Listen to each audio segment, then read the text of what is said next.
Welcome to the Rogue Startups Podcast, where two startup founders are sharing lessons learned and pitfalls to avoid in their online businesses. And now, here's Dave and Craig.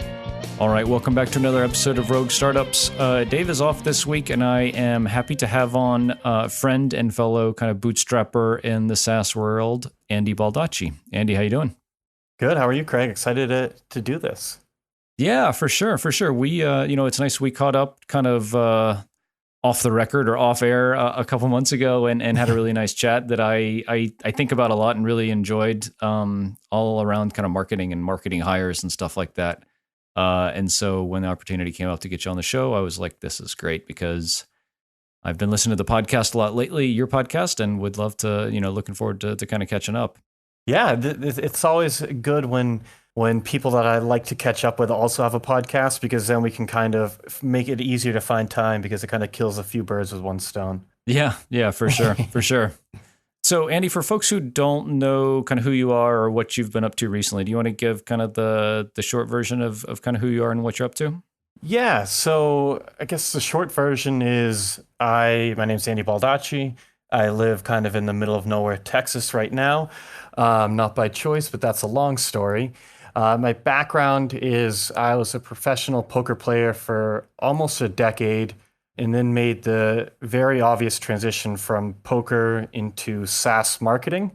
Kind of cut my teeth in the space a bit, worked up with a few clients, and then kind of built a little bit of a consultancy there and worked with Hub staff for a while as their head of marketing, I think was the official title. But from that point on, I kind of got into the podcasting space, which is how you and I connected.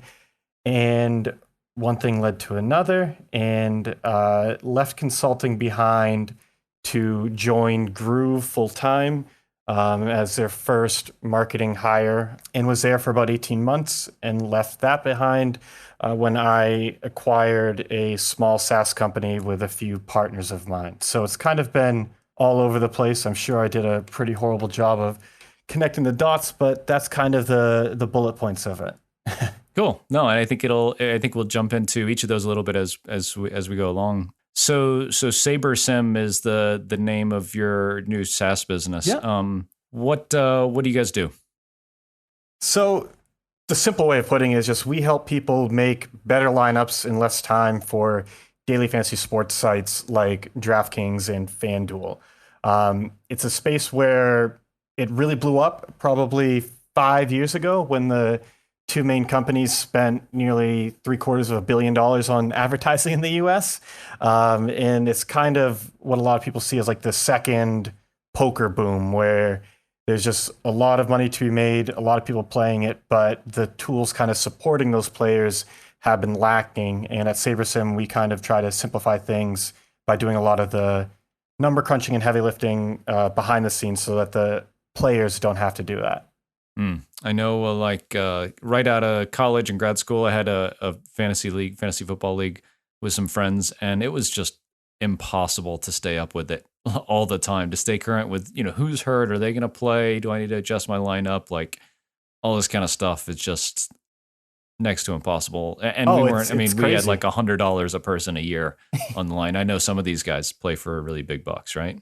Yeah. So my partners on the deal are probably some of the highest volume players in the space. And so like on Sunday, I think he had maybe $150,000 wagered in contests. But yeah, the real appeal to daily fantasy sports outside of just the money that can be made is that you don't have to, it's not like you draft a team once and then you're stuck with it and you have to figure out these trades and all this other thing and make your lineup every week. With daily fantasy sports, it's basically you draft a new team for football every week or for baseball every day, but you don't have to play every day. It's kind of individual contests and you just play when you want to. And it just is a much more flexible approach than kind of the traditional season-long fantasy sports. Cool. So you mentioned you acquired the company. What kind of stage was it at when you guys bought it? In terms of like number of customers or revenue or whatever kind of metric you want to share? And then like kind of where are you guys now and how long has that been? Yeah, so when we bought it, the way we structured it is we bought 100% of the company, are giving a chunk back to the founder over 2 years to kind of incentivize him to stick around because we really wanted to partner with him to grow this because we knew he adds a lot to the business. But basically it started out as a side project for him. This is how he really learned to program. His passion was always baseball. And so he kind of just got into modeling the game and just slowly built out this product, started sharing with other people, started charging money over the years, and got it to the point where probably could have left his job behind, but it would have been a little tight. And he's a bit more risk averse than me and my partners. So he was doing this on the side, had a few very part-time people kind of helping out. And they were probably high 5 figures, low 6 figures MRR. But the server costs are very high. Just because what we do is computationally very resource intensive. So there wasn't as much margin there as in many other SaaS businesses. So we wasn't quite able to go full time. So a lot of the appeal to a deal for him was, one, it would give him a very good cushion financially that he didn't really have before. So there was some nice cash in the bank there, but it also, we guaranteed him a salary and really made it clear that we wanted to partner with him and grow this with him. And so it kind of de-risked a lot of kind of the startup journey for him while still giving him a good chunk of upside. And so the deal came about really quickly. I wasn't looking specifically to buy a company. I was interested in it, but I've always been working on gambling projects on the side, even when I was doing consulting. And so with a couple of my partners, we were getting into sports betting, needed some more data. I figured these guys had the data if they didn't publicly publish it. Started talking to them, realized they were really small, and then kind of talked about investing and then acquiring. And it all came together over about a month or so. And we finalized the deal in December 2018. And then I went full-time February 2019. I had to kind of transition out of the role at Groove over time, but that's kind of the timeline for things. Cool. And you said like high 5 figures MRR or ARR? ARR. Okay. Gotcha. So it's a very seasonal business where there are going to be a huge spike in customers at the start of every baseball season, a smaller spike for football, basketball, and then kind of non-existent for hockey. And then after those spikes, it kind of would trend downward. You'd have the spike. And so at the peak, it was definitely a 6-figure ARR business if you kind of extrapolated out the high points. But when you kind of broke down the actual cash flow coming in, it was a little bit lower than that. So and again, like I love having a podcast because I get to ask all the really selfish questions that I just want the answer to. And I hope everyone else finds a lot of this interesting too. But this is, so I've never had a co-founder. Have you been in a relationship, like a business relationship with other people before, or is this your first time? So going into the deal, there was one founder, there was Matt who started the company. And then on our side, there's 4 of us. I've worked with them on various gambling and other kind of financial projects over the years. But those are very different in that they're, you're not managing like a product. You're kind of building models or finding different ways to get edges in the markets and that sort of thing. So it wasn't like a true co-founder relationship. It's more just kind of business partners and you're brainstorming things and working on what you can. But so while I've worked with them for years and years, I hadn't had like a true co-founder as in like a day-to-day, we're running this business together. And even now I don't consider myself like a co-founder of the business just because I kind of took the shortcut of jumping in 3 or 4 years into Matt's journey. So he's still the founder. He's now head of product. We run it as though we're co-founders, where even though I'm the CEO, I still kind of rely very heavily on him, and it's very collaborative. But this is definitely the first time I've had that sort of highly collaborative day-to-day relationship with a business partner. Yeah. How's it going so far? It's been good. We've just about tripled. Wow. In terms impressive. of So we've been very happy with that. And I have to kind of keep reminding myself that the numbers look very good. It's just the day to day can be tough, especially like when Matt is not. He's admittedly not a senior developer. He hasn't worked in leading big development teams or really known best practices. So it's like as we hire more developers, as we kind of go through all these management processes and just everything else, it's like we're just kind of figuring out as we go, and there are a lot of bumps in the road. So it's like the day to day can be tough, just because it just seems like there's always a fire that has to be put out. But then I have to just kind of take that step back and look at the big picture and say like, well, we're still doing pretty good. So Yeah. it's hard to complain. Probably take some solace from like Hubstaff and Groove too. I mean, those were maybe when you joined, they weren't big businesses I'm sure like they are now. But I mean, I'm sure even then there were fires to put out every day in those established, successful businesses. I mean, I think that I can imagine it's something that just happens all the time in every business. Doesn't matter kind of like how much experience you have or how established the business is. There's fires to put out, or your business isn't really doing anything, and that's a really scary thing, right? Yeah, and I think the difference to me isn't that there's never a point where the fires completely stop. I think the more you work on process, the more you kind of pay down your technical debt, the less frequently they come up, and hopefully the less aggressively they burn. But every business is going to have problems. The big difference in working I'm trying to think, when I joined Hubstaff, it was maybe 10 people. So like relatively small. Groove was around 20.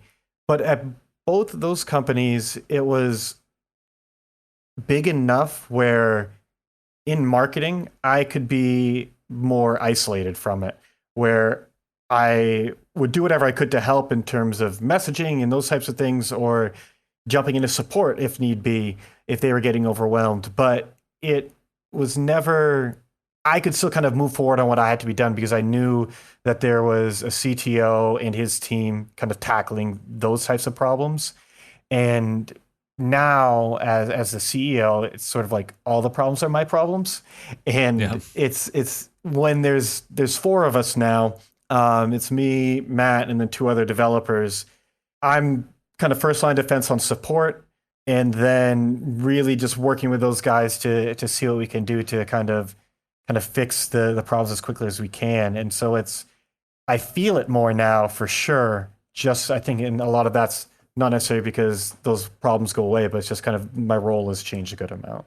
Man, so Castos, we launched May 2017. So it's like almost 2.5 years. And I mean, we had major issues for like the first year, and it's just like looking back now, I'm like, how did we launch so early? Because it was just downtime, and like we never like lost data or anything like that, but we would push an update and it would crash the app, and you're like, holy shit, like my stress level was just through the roof. And I'm so glad now, like we're past that, and we have blue-green deployments, so like that can basically never happen and all this kind of stuff. And I think the thing that now I realize that I think we've been shooting for the whole time is just like predictability.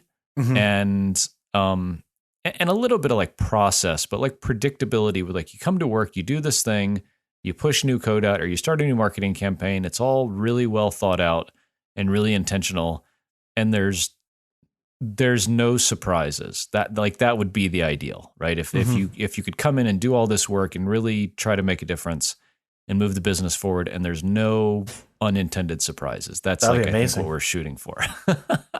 And we're like a lot further on that spectrum now. So that's cool. Yeah. Yeah, it's going through it, and some of the extra stress for us with our business is that there is a lot of money on the line for our customers. And the way the contests work is that there is a certain time, it's usually like 5 minutes before the first pitch or before kickoff or whatever sport it is. It's usually 5 minutes before those games start. Your lineups have to be in, and you effectively can't really make changes after that. And so there is a window where if something happens with the site, let alone it goes down. Like if there's a bug that affects things for a few users, that can mean the difference between that really can cost people thousands of dollars.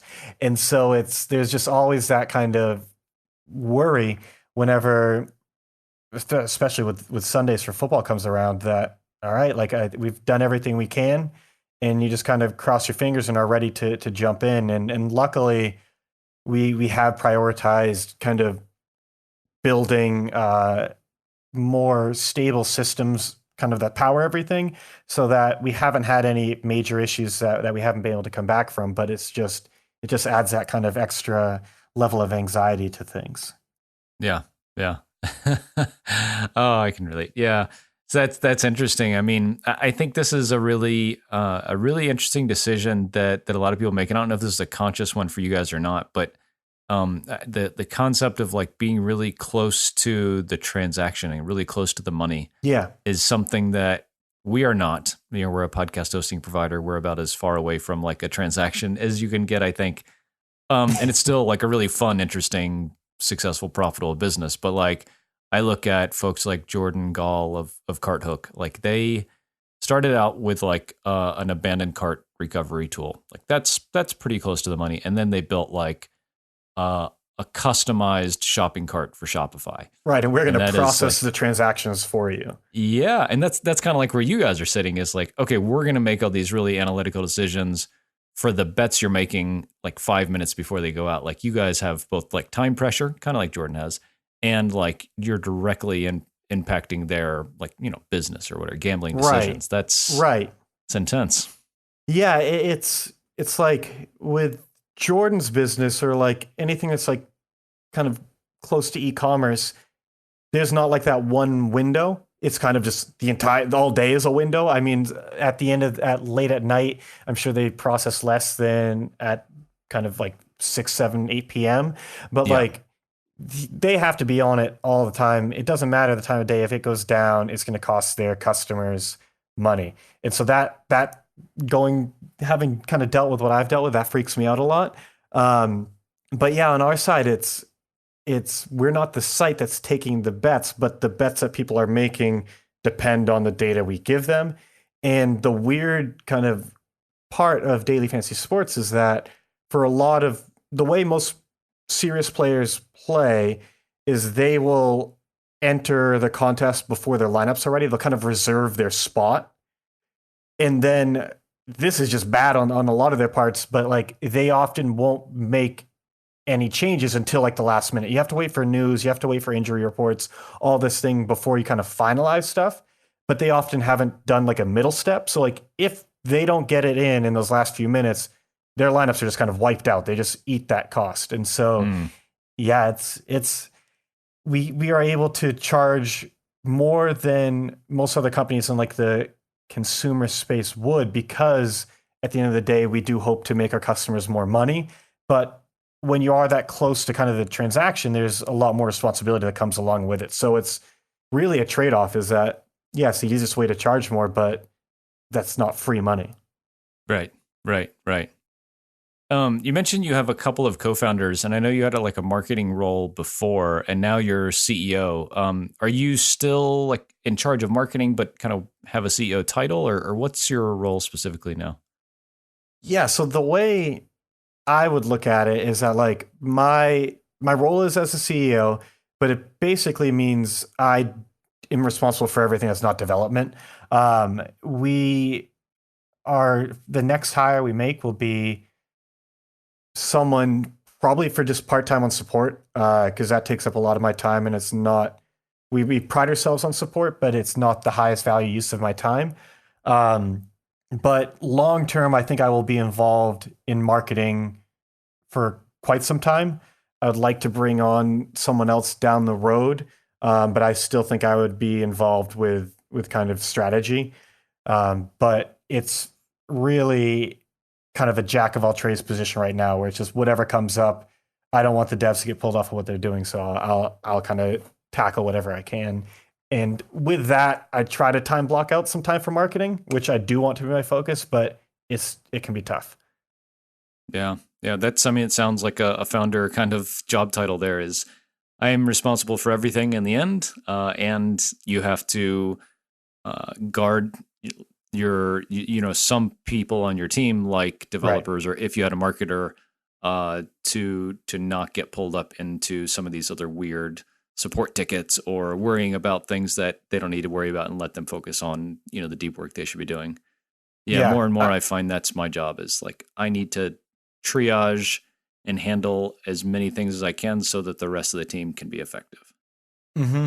And it's like I have come to view my role, like my responsibility is like I want to be the one that's interrupted. I don't want the developers especially, but really anyone else on the team, I don't want them pulled off of what they're working on, which has been prioritized and which is we're clear how this moving the business forward to work on kind of ad hoc things. But on the other side of that, when you're that person, it can be hard to get things done. So it's like I have a kind of pretty clear marketing roadmap, and we've done a good job of kind of executing on that, but it's just not at the pace I would have expected when I was like, oh, I'm going to go full time on this. I can kind of just churn right through this. But it's like, oh yeah, there's all these other things that have to get done when you're running a business. Mm-hmm. How do you like wearing the product hat? It sounds like you're making a lot of those like product decisions for the developers. Yeah, I definitely do wear the product hat a good amount, and it's something where being in the space and like you with podcasting, you are a podcaster, you have a good idea of what matters, what doesn't. But on the other side of it, though, there are so many different types of podcasts that it can be hard to really get a good idea of what I guess the market as a whole might care about. And so working with Matt, he and I both have different perspectives on how to play daily fantasy sports and that sort of thing. And so we're able to work together a lot on driving things forward. And I think he has kind of a closer pulse on what the average player cares about. My background has been more with higher stakes players, with serious professionals who have a different approach than serious but still casual players who are doing this on the side. But so a lot of what I do is kind of taking that and working with him to figure out how do we deliberately add this to the product in a way that doesn't complicate things and actually makes it easy for people to do what they're really trying to do. And it's not easy, and it takes a lot of kind of guesswork and then getting feedback and testing and all of that. But we pride ourselves on that, and I think that as sticking to that as much as we can, rather than just trying to ship as fast as we can, has really been a big attributor to our growth. Yeah. One of the most challenging things I've found with kind of my job now is like head of product / CEO and our founder. And one of the things that we always struggle with optimizing, and it certainly is a lot better now, and I actually think we're pretty decent at it, but is like running the whole product process. And I had an episode with Jordan about this a few weeks ago. And it's just something that I feel like is never going to be, quote, right or done, just because there's so many variables that go into like, I have an idea, or customers come to us and say they want a thing. And then it goes to, design and UI and development and QA and testing, and then out the door like that.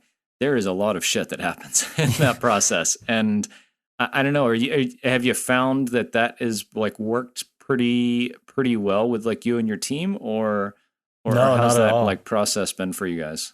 That's been like the biggest pain point by far, is just figuring out that process. When we brought on the first developer, it was really to help on back-end data collection and management.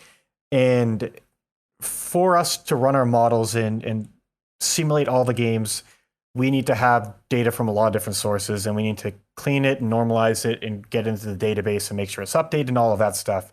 Hiring for that wasn't easy, but it wasn't as hard as the hire afterwards, is because it was kind of segregated from the product and from, you didn't really have to understand the space as much to get it right. Yep. And so that worked better than we expected. There were still some kind of problems with it we had with not speccing things out as much as we should, because there were some decisions that Matt and I might have taken for granted but weren't obvious to someone newer. But it wasn't that big of a deal. But then we hired someone more full stack to really help accelerate development on the app itself. And that is where kind of just everything went out the window. And we really just had to work on every piece of that process. And it's still something we're figuring out. And I don't at all think we have it figured out. And I think it's going to be something that we have to work at for a while, because it's the first thing is just getting someone familiar with your code base. And so we just completely underestimated the onboarding aspect of it, which kind of compounded everything going forward. But once we kind of had the developer up to speed on the code base, there's still that decade of domain experience that Matt and I each have that he doesn't have. And even when we try to be as specific as we can, there's just things we're not going to think about as much. And so we've done our best to have like a clear specification step, and then to have QA. And then it's defining more of what that means and what's supposed to come out of each of them. But it takes time. And there's a big difference, which is probably one of the hardest things for me to wrap my head around as like a very type A person, is that there's a huge difference between seeing like solid product process or any process written out, and then actually implementing that and getting a team to execute on it and figuring out what you need to do to manage it and make sure it's on track and all of that. It's like the process is like relatively straightforward, but executing on that consistently is where we've been struggling. So that's kind of definitely the biggest thing we've been working on, and kind of just taking a couple steps forward, a few steps backwards, and rinsing and repeating there. Yeah. And before any developers listening want to take and burn us two marketing guys at the stake for talking trash about them, I put all of this squarely on my shoulders, and I'm sure you do too. For sure. That like, and I want to say this, one, because I know our whole team listens to my podcast, and not because I asked them to, just because they find it interesting and we talk about kind of interesting stuff. But I mean, we have experiences all the time where I say, hey, let's go do a thing. And they say, yep, I totally know what you mean. We hop on a call, we walk through it. I give them some screenshots, and they come back with like a thing that's just not quite exactly what I had in mind. And like every time I go back, like you're saying, like, did I run the process that we agreed on? And every time that what they deliver is not what I had in mind, the answer to that question is no, right? Exactly. Because it's, I took a shortcut here, or I assumed something about what, that they have telepathy and they have, seen all the shit that I have seen and know and feel. And that's just the hardest part, is like really consistently and in a very detailed manner giving exactly what you want so that your team can go be successful. Because otherwise, they're really, our developers are really great. I'm sure yours are too. And they say, I want to go make the best thing for our team so that we can move the ball forward.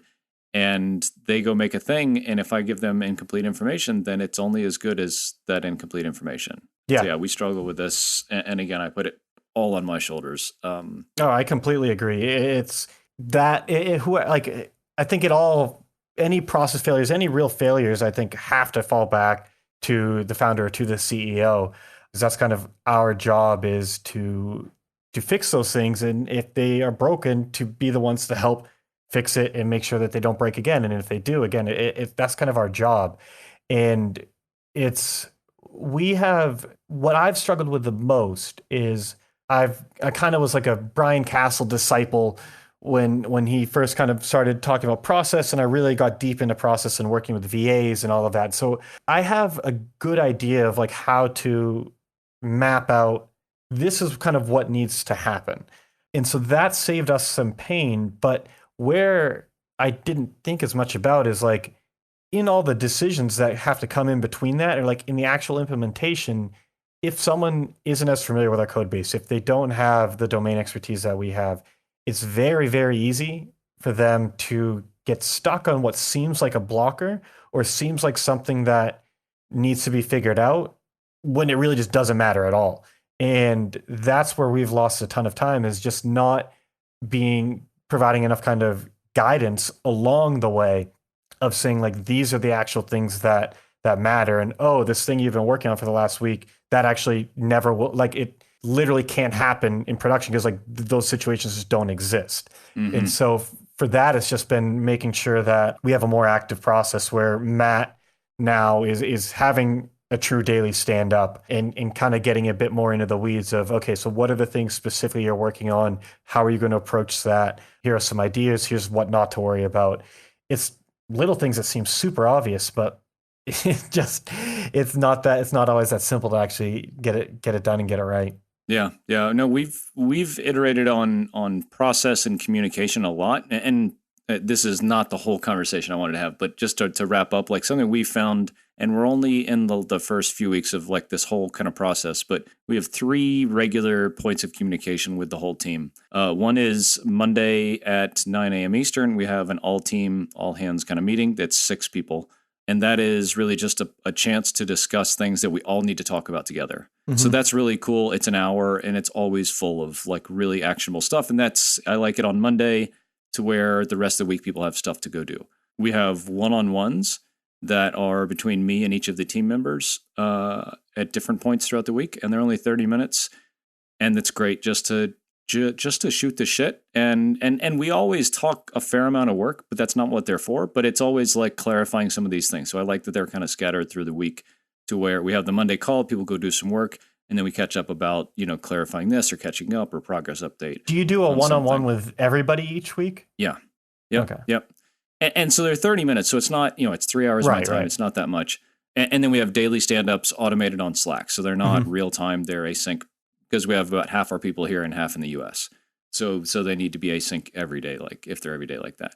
And it's great. And the thing I realized is I am a big, like, no organization person. Like if it was just me, it would be a disaster, right? But everyone else is not like that, right? Everyone else is not a founder. They're a team member, an employee, right? And they like direction and clarity and expectations being, set forth like for them. And so when we say on Monday, okay, this is the big thing we all want to get done this week. Denise, this is your to-do list. Eileen, this is your to-do list. Craig, this is your to-do list.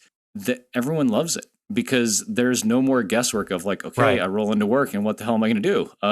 And then like the next week we say, okay, great. We got all this stuff done. Doesn't everyone feel great about it? That was like the most surprising thing to me is like when we started breaking things down like that, everyone on the team reacted really positively and is asking for like more of that, which blew my mind. But was really cool to see. Yeah, it's funny because I am the opposite where like I am very, very type A and like my ideal systems are way more intense than like I could actually implement, but like I'm always trying to get like everything out of my head, everything into Trello, into Notion, wherever it might be, and like just get everything somewhere and make sure that there's always a plan and this and that. And like I can go too far with it. So some of our sticking points have been I am like hyper aware that people don't think like me all the time. And so it's like I've kind of backed off in some spots too much from the process. And it's just trying to find that middle ground of saying, okay, people have different ways of working, but objectively, let's find some system of organization that can work for everybody. Yeah. Yep. I want to pivot over to talk about your podcast a little bit. So The Effective Founder, how many episodes are you in there? So I'm technically like into this kind of, I guess, pivot of the show about like 30 episodes in. It was the early stage founder, and I had almost 100 episodes of that. But really what I kind of realized over time of just doing so many episodes, doing so many interviews, and I had hosted a podcast for Hub staff called the Agency Advantage podcast, where I just interviewed agency owners. And just having done so many of those interviews and having worked in content for so long, I felt like I was just kind of adding to the noise in that there are all of these places where you can go to find the latest hacks and the latest kind of methodology to do X, Y, and Z. And it's just like, I don't think there needs to be more of that, especially for the audience I'm trying to reach, where I think it's similar to yours, where it's really that, for me, it's not necessarily bootstrap, but it's people who are trying to, they're in those early stages. They have something out there and they're trying to grow it, whether they're full-time or not. They have something out there and people are using it. And it's just, those are the founders that I think can get so distracted by all of these different ideas and different kind of flavors of the month that come out, when at the end of the day, for companies that are even doing a couple million a year in recurring revenue, you don't need to complicate things. Especially when it comes to marketing or anything else, it's like find a few things that work and just keep doing those and figure out how to double down on those. And if you can keep doing that, like you can build a very successful business. I mean, Hubstaff and Groove are both multi-million dollar a year businesses, and they've grown on content. And I think all the hacks out there, all these other ideas, all these other things, they can give you a good starting point, but at a certain point, you just have to execute. And I think those are a distraction, which is why I kind of pivoted the show to talking more about just the founder's journey, really, and the things I think that don't get talked about enough. Like kind of what we've been talking about is the struggles and just what it takes to overcome those things, and just what to kind of expect. And you guys have been doing a great job of kind of fighting that fight for a while. So I just kind of wanted to throw my hat in that ring as well. Yeah, no, and it's a great show. I mean, I think that to do an interview show kind of in our world these days and do it well is difficult, and you've definitely pulled it off. I mean, I listened to every episode and get a lot out of each of them. You have really interesting people on, a lot of people like I've never heard of, which is really cool, because I think those are the people that add a lot of value to these kind of shows. So yeah, it's really well done. I definitely encourage everyone to check it out. No, I appreciate that. And kind of going from what you were saying before with some of your questions, how they're just selfish questions, and that's kind of how I approach my podcast as well, where I love talking to kind of the name brands in the microconf world. I love having Stelly on. I love having Rob and those guys. And I mean, you, of course, as well. But it is fun also to branch outside of that world a little bit and just kind of see how other people are approaching it and just ask the kind of questions like, I have no idea how a business at that scale operates, or what you even are thinking about when you have a bunch of money in the bank, or these other things. I just like having different people on to kind of selfishly ask those questions. Yeah. Yeah. Yeah, it really is a great medium to be a little selfish and ask those questions. But I think like you're a really savvy guy. And so that's why the show is successful, because you ask those like good questions. Then everyone who's listening says, wow, that's a really good question. And the response is like, wow, that's really interesting. I never thought of that. I think that's like when it works. Yeah. And hopefully it works more often than not, or at least often enough that people will keep listening. The last thing I wanted to chat through is you obviously have a strong marketing experience from two really successful companies like Hubstaff, where you kind of started the marketing effort, and even Groove sound like you joined pretty early on there. And we actually Dave and I talked about Alex's kind of some of his recent posts on an episode not too long ago about like how the business was kind of a mess and almost fell apart a few years into it, even though they were doing, hundreds of thousands of dollars of MRR. I guess the question is like when you've been in those kind of situations of like a really fast growing but established business, to then going to a situation like you're in now, where like you're wearing all these hats and things are on fire all the time. Like, what positive things have you brought from the Hubstaff and Groove experiences that you think you're imparting now at SaberSim? I think I was fortunate in hindsight to have kind of to have kind of joined both those companies at kind of turning points for them, where there were some growing pains, where they were scaling beyond teams that could all kind of sit at a single table together, and was able to kind of see how both sets of founders approach those, what worked and what didn't work. And just kind of very early on in my marketing career, got a crash course in what needs to go right to scale. And I was lucky to kind of see things not go right, and then to stick around for both of them as they kind of figured things out a lot better. And so that really just prepared me for kind of the importance of getting some of these things right as early on as you can, so that you can avoid some of those growing pains. They're obviously never going to go away. Like we said, there's always going to be fires, but it really taught me a lot about process, about just being deliberate, and about being clear about what you're doing and why. And that I don't necessarily think I learned ton, or at least I didn't learn as much valuable stuff about marketing. I did learn a lot in those areas. What I learned more just kind of applied more broadly, which to me now and in my current role is much more valuable. And it's just really how to think about systems and teams and getting people working towards kind of the same goal as effectively as possible. Yeah, no, I can imagine that that's hugely successful. I mean, especially as a leader in your organization now, like that's really your whole job, right? It's like getting everyone rowing the boat the same direction.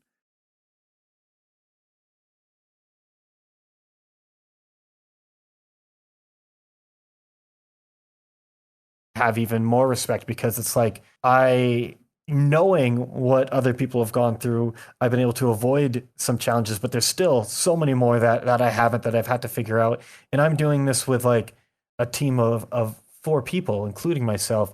Whereas I can only imagine everything that must come along with this when you're at thousands of customers and 10, 20, 30 plus employees. So it's going through it. I'm glad to have learned from founders and see what works for them and what didn't, but it makes me respect a lot more kind of all the other founders out there and what everyone is going through, because it's never easy. Yeah. Nice. Andy, for folks who want to kind of catch up with you after the show and follow along with what you're doing, where's the best place to connect? So I have a Twitter account that I don't really use that much, but it's at Andy Baldacci. I might occasionally retweet some interesting things, and maybe I'll start sending out some real tweets, but that's still to be decided. So the best place is honestly probably just tuning into the Effective Founders Show. You can just go to effectivefounder.com or find it in iTunes or any other podcasting app. But if you want to reach out, if you have any questions, anything at all, you can always just shoot me an email as well at andy@baldacci. That's BALDACCI.org. That's really probably the best way to get a hold of me. And I am not so popular that I don't have an overwhelming amount of emails I get each day. So I definitely will read everyone that comes in and do my best to respond. Awesome.